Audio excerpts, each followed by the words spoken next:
Welcome back. Artist Clem Curtis is well known for his paintings, particularly his large-scale portraits and his abstract pieces.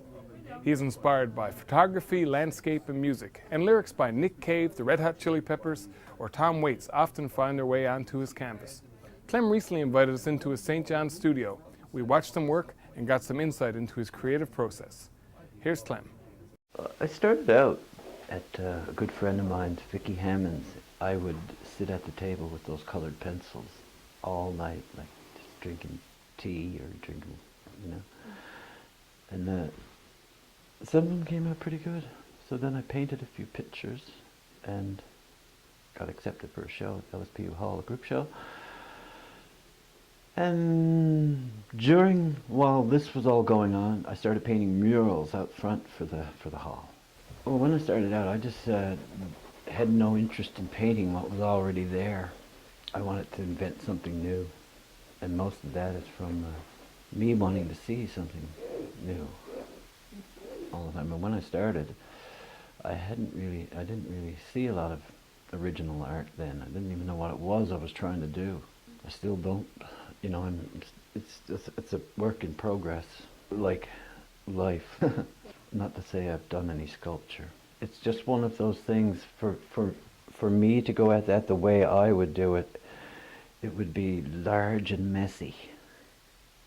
There'd be no room to do anything else. You know, there'd probably be chainsaws and sanders involved. And, you know, 8 people, pulleys. I need this car mounted.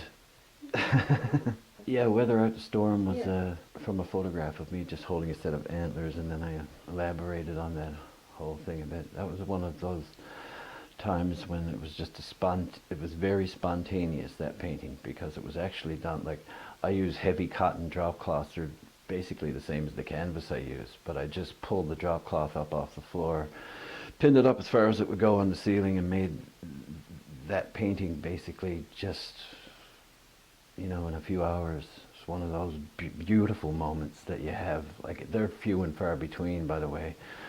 You know, there's a lot of stuff goes in the garbage, a lot of more wasted materials than you'd actually think. It takes a long time to finish a painting for me. For the first thing, sometimes I have to wait for the oil to dry for weeks, dry enough to rework again. If you work wet on wet on wet on wet, but if you need to change something drastic and it's half dry, you have to wait till it's completely dry.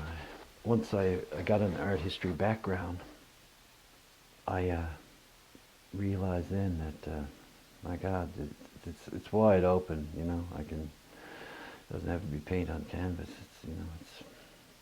Art is, I don't know, whatever you think it is, really, to yourself. I just keep making whatever I want to make, and try to make it good. Try to make things beautiful if I can. The recent large format ones are about the people this time. They're about the people, and they're about me. You notice that none of them are just going, hi. They all have very intense looks, serious looks, thoughtful looks. I'm more drawn towards that kind of thing, and as you know, like the music, I listen to all kinds of music, but generally there's soundtracks to everything, and Nick Cave and Tom Waits and all that stuff gets thrown into the mix, and then we see what comes out after.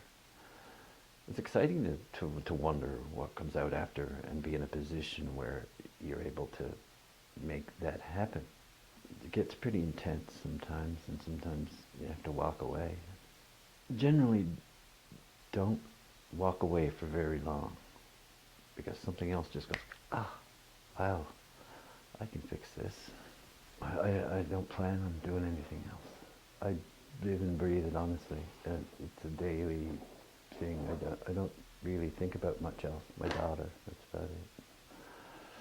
So as long as I'm happy with what I'm making, I'll keep making it.